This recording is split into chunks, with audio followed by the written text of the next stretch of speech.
आता बघूया मित्रांनो परिमेय संख्यांचा क्रमसंबंध।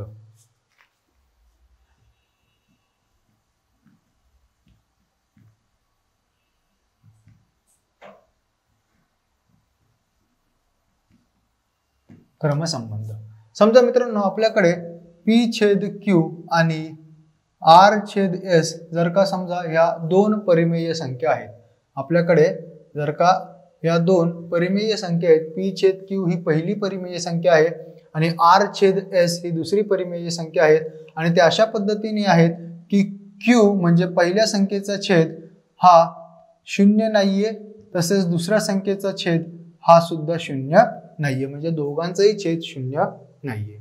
मग आता बघा मित्रांनो या दोन परिमेय संख्येचा क्रमसंबंध कसा ठरवायचा। क्रमसंबंध म्हणजे काय की कोणती परिमेय संख्या मोठी आहे आणि कोणती छोटी आहे किंवा दोघंही समान आहेत का नाही हे आपण कसं ठरवणार। जर समजा P गुणिले S तिरकस गुणाकार केला असता, P गुणिले S बरोबर जर का Q गुणिले R आलं मित्रांनो, आपलं जर का तिरकस गुणाकार केला असता P गुणिले S बरोबर जर का Q गुणिले R आलं, तर याचाच अर्थ ह्या दोन परिमेय संख्या मित्रांनो समान आहेत।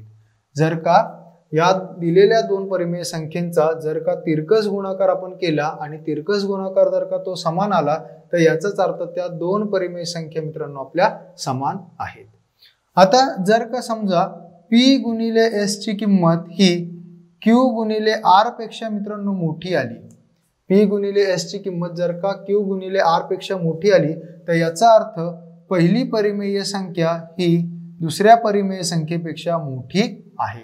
पहिली परिमेय संख्या ही दुसऱ्या परिमेय संख्येपेक्षा मोठी आहे, कारण P गुणिले S ची किंमत जर का मोठी येत असेल Q गुणिले R पेक्षा, तर याचा अर्थ पहिली परिमेय संख्या ही दुसऱ्या परिमेय संख्येपेक्षा मोठी आहे। आणि तिसरं जर का P गुणिले S ही जर का संख्या किंवा त्याचा गुणाकार जर का Q गुणिले R पेक्षा लहान आला मित्रांनो, जर का P गुणिले S ची किंमत Q गुणिले R पेक्षा लहान आली, तर याचा अर्थ P/Q ही परिमेय संख्या R/S पेक्षा लहान आहे। तर बघा मित्रांनो आपण परिमेय संख्येचा क्रमसंबंध कसा ठरवला की जर का आपल्याला दिलेल्या दोन परिमेय संख्या असतील की ज्याच्यामध्ये दोघांचाही छेद जर का 0 नसेल, तर त्यामध्ये आपण दोन्ही परिमेय संख्येचा तिरकस गुणाकार करणार आहोत आणि तिरकस गुणाकारामध्ये बघणार जर का दोघांचाही तिरकस गुणाकार जर का समान आला तर त्या दोन्ही परिमेय संख्या समान आहेत। जर का पहिल्या तिरकस गुणाकार जर का दुसऱ्या तिरकस गुणाकारापेक्षा मोठा आला, त्याचा अर्थ पहिली परिमेय संख्या ही दुसऱ्या परिमेय संख्येपेक्षा मोठी असेल आणि जर का P गुणिले S जर का किंमत लहान आली Q गुणिले R पेक्षा, तर याचा अर्थ पहिली परिमेय संख्या ही दुसऱ्या परिमेय संख्येपेक्षा लहान आहे आणि या पद्धतीने आपण त्या परिमेय संख्येचा क्रमसंबंध ठरवू शकतो। आता आपण बघूया की परिमेय संख्येचे गुणधर्म काय आहेत। बघा मित्रांनो परिमेय संख्येचे गुणधर्म।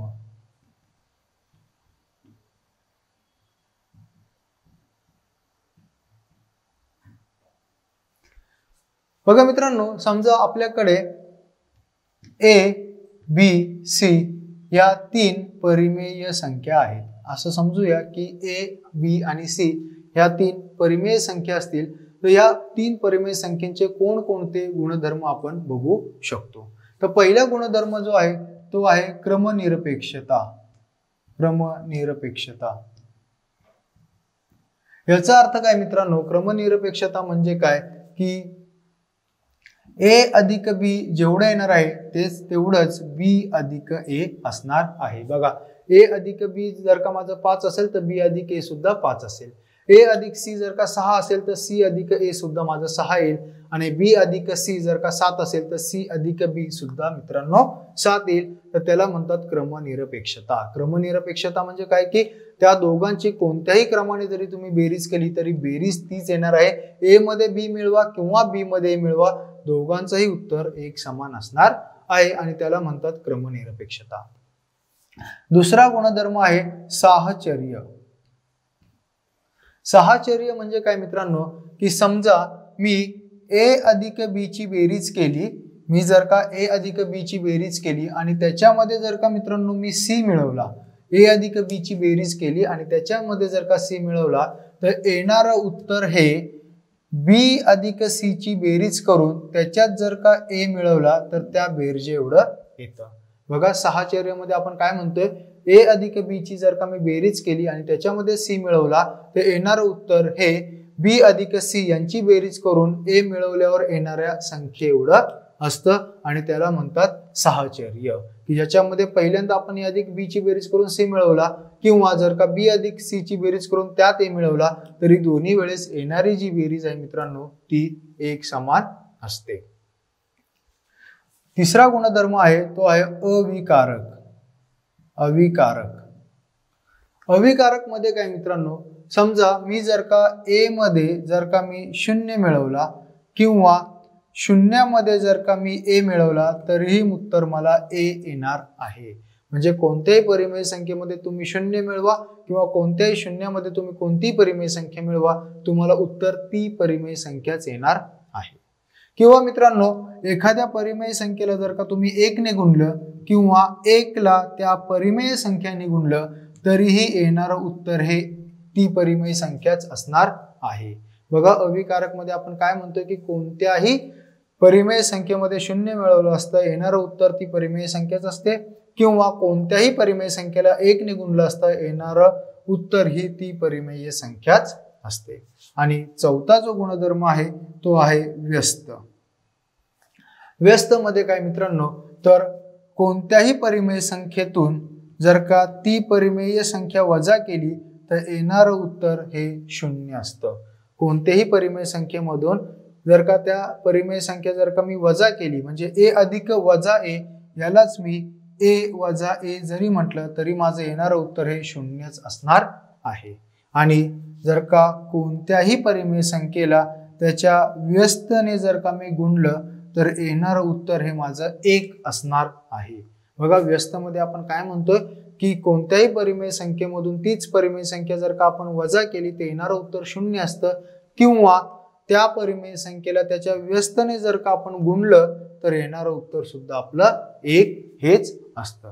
तर बघा मित्रांनो इथे आपण परिमेय संख्या बघितली. परिमेय संख्या आपल्याला माहिती आहे पी छेद क्यू या स्वरूपामध्ये जी संख्या असते तिला आपण परिमेय संख्या म्हणतो. परिमेय संख्येचा क्रमसंबंध बघण्यासाठी आपण 2 परिमेय संख्या घेतल्या पी छेद क्यू आणि आर छेद एस आणि त्याचा क्रमसंबंध कसा बघायचा ते आपण बघितलं. त्यानंतर परिमेय संख्येचे गुणधर्म बघण्यासाठी आपण 3 परिमेय संख्या घेतल्या ए बी सी आणि त्यांचे गुणधर्म बघितले की पहिला गुणधर्म आहे क्रमनिरपेक्षता. कोणत्याही 2 परिमेय संख्यांची बेरीज तुम्ही कोणत्याही क्रमाने करा उत्तर तेच येणार आहे.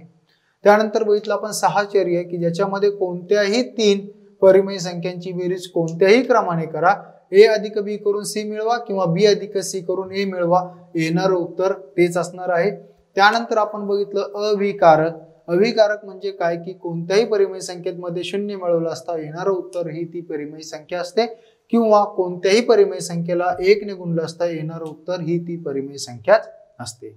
आणि त्यानंतर आपण बघितलं व्यस्त की ज्याच्यामध्ये कोणत्याही परिमेय संख्येला त्या परिमेय संख्येने वजा केलं असता येणारं उत्तर 0 असतं किंवा कोणत्याही परिमेय संख्येला त्याच्या व्यस्तने गुणलं असता येणारं उत्तर 1 हे असतं.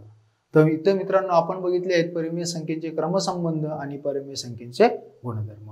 आता बघूया की परिमेय संख्येचे खंडित रूप आणि अखंडित आवर्ती रूप.